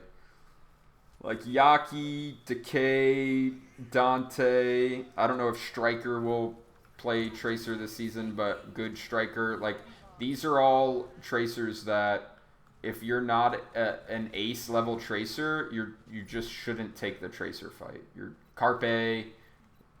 You're just gonna lose if you try and play Tracer against them. And this fight, this is just a great Nano Rhine engage. And this is a really hard place to push. Like, I really feel like you need a Mei if you're Gladiators. Gladiators just doesn't want to play Mei at all. They want to play like Doom Reaper and Echo Reaper. They just don't want to play Mei. And I feel like if you want to be like Valiant style and like just dodge playing Mei, even when you play run comps, you can kind of get away with it. But Hanamura is not the map where that's going to work. You really need the Mei. But the Nano Rhine is really good when they try and take high ground because you can engage from here or from here. And they kind of have to be scared of both at the same time. So it makes their team not know how to position. So it's really good. And when you don't have a Mei wall, it makes it even easier to do these kinds of engages. So let's see. Sato is third person peeking, right, to see where they are. He sees them come in, and he says, "Let's go." The wall doesn't get any value, but they just hard Nano Rhine. They're so aggressive. They force the team into the moat around the point, and people are dying. They have Blizzard for point for insurance afterwards. And that's GG. So, yeah, just a good map pick from Fusion. That's a map where if Gladiators just wants to permadive, that is a great map to punish it, right? Hanamura is a great map to punish it. Also confusing why Junkertown would be the pick for Glads if they just want to permadive. If the premise is we always play dive, why would you pick Junkertown? Literally both other payload maps are way better for dive. Gibraltar was in the pool, which is a dive-only map. And then Rialto is in the pool, which is either dive or double shield. And you know Philly isn't really committing to double shield very much. So this feels really weird to me to pick Junkertown. This honestly feels like a mistake. Like, if you want to play dive, why? This is not the map where dive is really strong. I don't know. This is odd. So, hideout early from Gladiators. They go for a really fast engage and spawn. Sato is going to go down probably. No, he actually lives.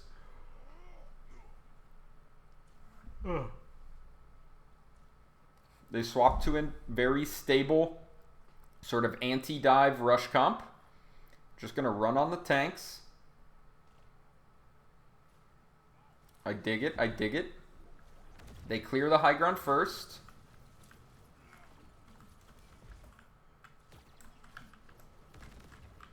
And they just end up forcing this dive versus rush mirror on this map where it's just not going to be hard for the rush team, I feel like. Like, they don't have anything to be scared of here. This is not great. Not great. So, easy cart push. While this is happening, Carpe is looking around and scouting. Sato almost gets slept there. That actually would have been pretty bad. So now that they're getting into car wash, this is when both teams are starting to see their chance to do something, right? So they don't really want to worry about anything. They're pretty safe inside the car wash, right? But what's about to happen is the car is going to start coming out and the tanks are going to be out in the open, and all of a sudden it's a lot less safe. They don't feel anywhere near as comfortable. So that's when the Rhine, the May, the Lucio all need to work together and speed boost onto something. A good thing to do is to look at the monkey early, make him jump, and then you can either run on him or you can run on the brig, right? Those are the big targets that are going to be the ones you go after. While at the same time, what's going to happen for Gladiators is all of a sudden this comp is going to have to move out into the open, and that gives you the opportunity to look for nades, to look for echo plays, to look for diva engages, and to try and kill someone in the backline. The problem is there's not very many good kill targets here. It's going to be really hard to find one. So realistically, they're going to want to try and force a Moira shift and then kill the Moira after the shift, right? So we'll see how that goes. It's not an easy task for either team, actually. Sorry to ask this during your review, but I was wondering what your streaming plans are after you finish the May Melee VOD reviews. I'm not sure. We still have like another few days off because there's a little while before matches start up again. But once we're prepping for matches and like scrimming every week, I really don't have time to do it on a daily basis. What I might try and do is on our off day. So that's usually going to be Sunday or Monday will be our off days. Those are days we don't scrim. So on those days, I'll probably try and stream and do a VOD review of one of the matches that got played that week. That's probably what I'll do. I don't know if I'll be able to commit to 2 or 3 series just because it's like my only day off. I work 6 days a week, but I'll try and do at least 1 series on Sundays or Mondays, whatever our off day is that week. And you'll know what our off day is based on when we have our match. It's always going to be the day after the match is our off day. Okay, so Gladiators was able to build up the nano before the rush could come in, and Ivy didn't use Ice Block? What? Did it get forced earlier? Poking, poking, poking.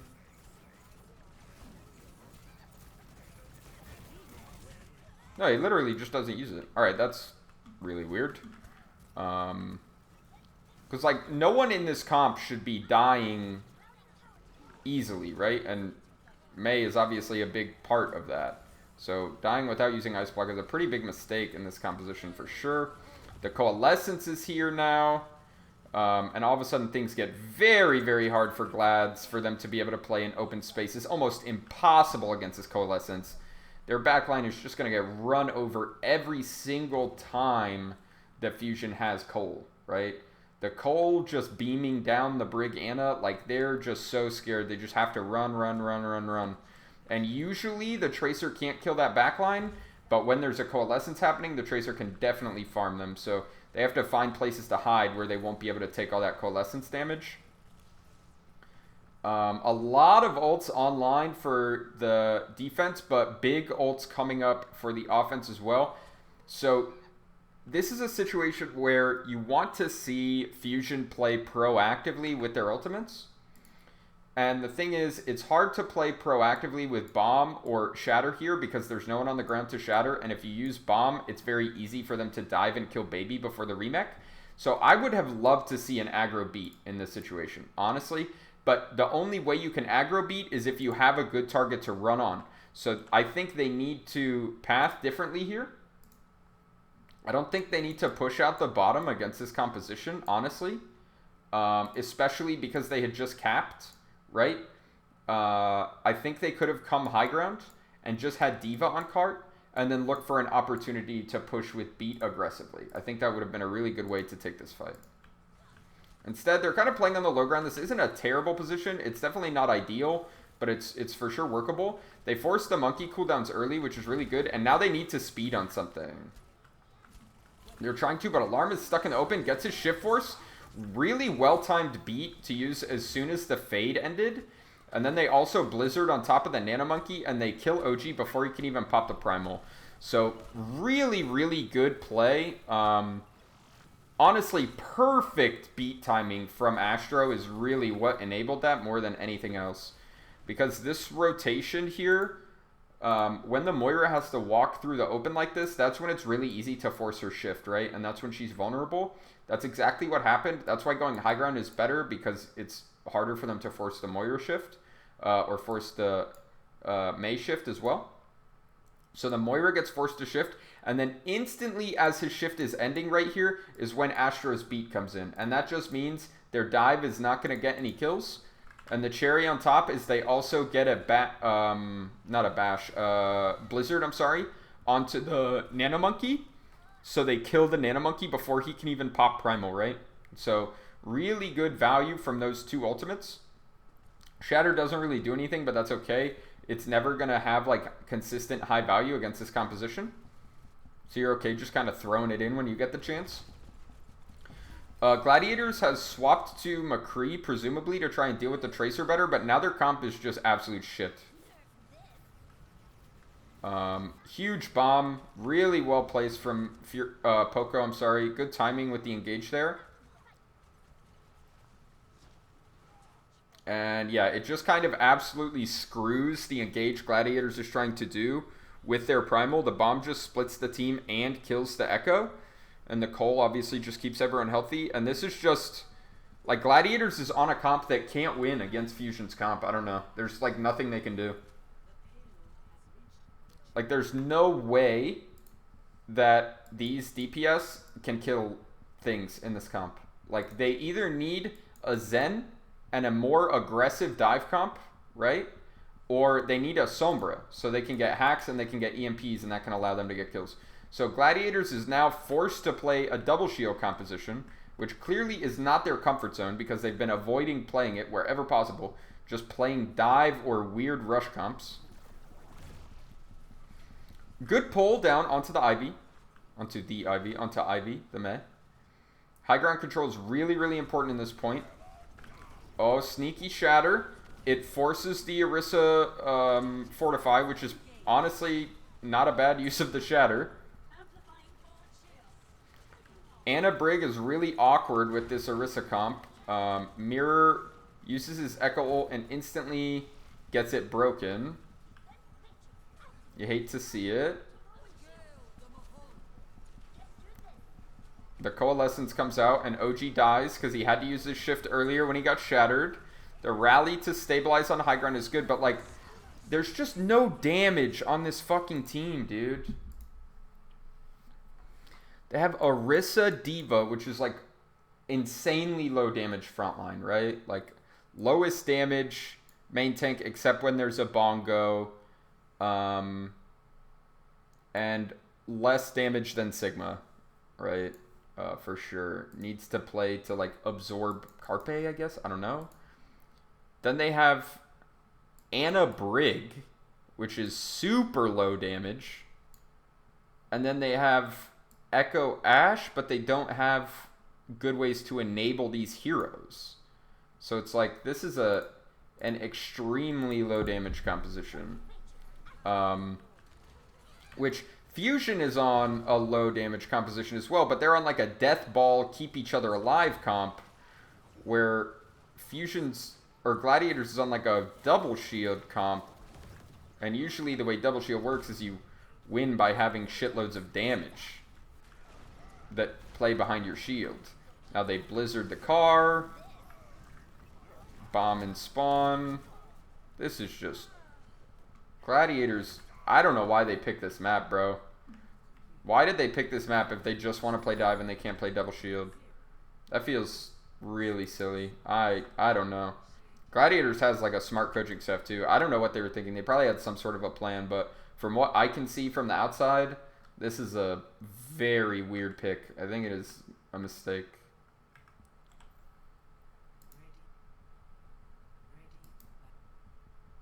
So Fusion feels comfortable playing close, playing aggressive because they expect Gladiators to just play dive again. This time Gladiators says, no, we're not. They're playing a Rhine comp in defense of Junkertown, and our answer to that is not to play double shield. Our answer to that is to play also a Rhine comp. Now, to be fair, on this point, there is an argument to be made that Mei is not as good as other heroes in this rush. Honestly, Mei and Tracer are not great.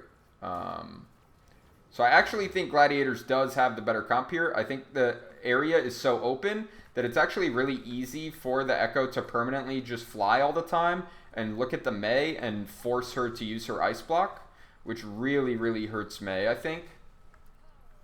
But now they're heading into the car wash. This is where the Mei is all of a sudden good. I'd love to see Philly go for an engaging car wash here. Carpe's harassing from behind. They're out of car wash. The engage did not happen. Shaz is getting hunted. Has to nade himself. That's really big. Not having the aggressive nade is a big problem. And Coalescence is already up. Sato just has to live through the start of this Cole. And this should be an easy fight win. Yeah, OG tries for the desperation pin. But yeah, Shaz was having to try and peel Carpe. And I don't think that Birdring was getting any pressure onto the backline. He's just looking at tanks. And looking at tanks is fine if you have the damage to kill them, or if you have an Anna-nade to be able to kill them. But unfortunately, Carpe forced Shaz to have to nade himself defensively. And that means that there's not really any kill potential on tanks whatsoever. All of a sudden, 2 minutes run off the clock. But a lot of ults online for Gladiators, right? Similarly, good ults online for Fusion as well, including the Blizzard. But Nano is really big. Beat is really big. Both teams going to have bombs, so a lot of ults here. I want to see Fusion go first. They do go for the fast wall play. It's exactly what you want to see. OG gets nanoed. They do manage to not get there. Oh, no. How does that happen? They do manage to not get the Blizzard eaten here. I feel like this is a Blizzard I expect Space to eat. Oh, he just uses full DM to try and keep OG alive, which he probably didn't need to do. Maybe he was just expecting the Blizzard to come out instantly, and he could like hide in an off angle and they wouldn't see his DM, but not the case, not the case. How did they die after using beat though? They still die to that bomb. That's crazy. That's actually insane. So it wasn't Birdring's fault there, essentially. No, it was just how like the team was using their resources. He couldn't do anything. I think if someone needs to do something. So in that first fight where Birdring can't get any kills because Shaz has to nade himself, either someone needs to be marking the enemy tracers so that the Ana isn't under pressure, and that can be your own tracer, that can be your Lucio, that can be a lot of different things. But because no one marked the tracer, that's why things played out the way they did. Also, if Shaz pressures Carpe, lands a couple shots on him, forces his recall, then he won't have to nade himself. Or if he sleeps Carpe, he won't have to nade himself. So there's a few different scenarios, right? Bomb does 1,000 damage. Yeah, I know it does 1,000 damage, but you have to be like right on top of it. And Beat gives you like 600 health. So they had like 800 health. I didn't think it did 800 from that far, right? Because it has like pretty steep damage fall off. It only does 1k when it's like right on you.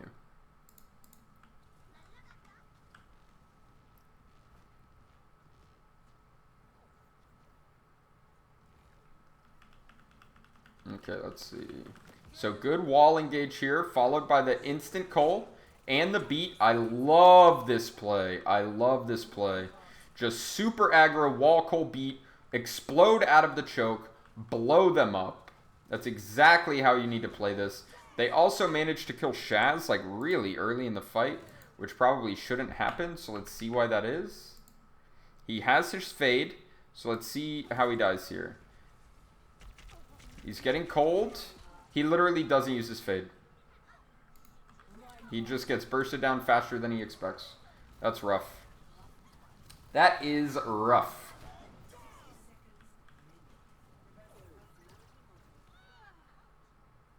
So they do get the hold, and all of a sudden it's last fight scenario for Glads. They don't have any big ults available. Mirror finally picks Mei for like the first time in this series. But I think it's too little too late. Bomb, I expect to be really good here. It's such an open point, and they have to push all the way to Car that Bomb can get a lot of value. And Gladiators just doesn't have an ult they can lead the fight with. They need to just vibe for a second here and try and build Coalescence. But they aren't able to do that, and instead, yeah, there's the early Bomb engage. That's exactly the play that I think you need to make in this situation. Poco does end up dying. That's one of the risks of Bomb engages, is if they can collapse on your baby diva. And it's actually starting to look pretty winnable. Oh, maybe not. Shaz died with Coalescence up. Ivy's staying alive. Alarm is alive. Yeah, this is going to be very hard for these two tanks to close out, especially with the Blizzard. The Cole is finally here, but again, too little too late. Yeah, this is just a clean engage from Philly. I think it could have been a little bit better. I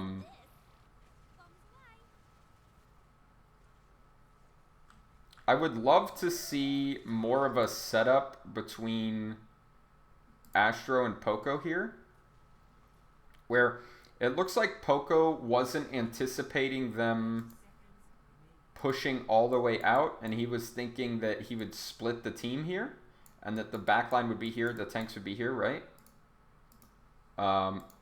And I think that just wasn't the case. But Astro is like over here. I'm not really sure what he's doing. But what I want to see when they bomb, when they go for this wall bomb play and they speed boost, I want to see him look for boops. Like at the same time. And he's just kind of running around. I want to see him like when they're bombing, like because they're in a choke, right? They're in this choke. He can be playing right here. And as soon as they bomb, he just speed boosts and boops people. And it's so good. You don't have to wait till the last second and like boop someone into the bomb when they're behind cover. Just people are going to have to scatter from the bomb. You can get boop value really early, really safely here. And then still like help your team rush people and do your job. I think that could have made this a little cleaner. But otherwise, it was a very good fight.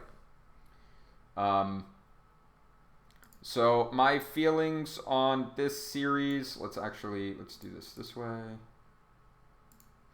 My feelings on Philly versus Gladiators was I felt that Philly had some smart map picks. I felt that Gladiators map pick of Junkertown was a poor one, whereas Philly picking Hanamura was really smart in my opinion. I felt Gladiators committed to Anadive, which I think is definitely not the play unless you're going to hard commit to Sombra. And they only played Sombra for one fight on Blizzard World First Point Defense and then never picked Sombra again. So I think Gladiators just, even their rush comps I felt were weird. When they played Double Shield, it was in bad situations. It was not their goal to play Double Shield this week. That wasn't their comfort zone. It's not that they looked really bad on it. They played it one fight when they were already getting snowballed, but they would have picked it if it was within their wheelhouse, within their comfort zone, right? Yeah, I just felt like all of their comps were weird. I didn't really like any of the comps they played. They had some good fights. They played well in general, I think. There were just some fights where they made small mistakes, and then they just put themselves in bad situations comp-wise because they're not willing to play Double Shield, and they just try and hard force this Anadive with no Sombra. But the Anadive with no Sombra has a really hard time dealing with just like a beefy rush comp. You really need the Sombra to be able to have ultimates to cycle. So I would have loved to see them play a more aggressive Zen dive. Then maybe they could have played dive all the time. But the problem is they're just allowing Philly to play rush. Then they end up playing Philly in rush mirror. And Philly is definitely the better rush team. So I think they kind of put themselves in a corner a little bit.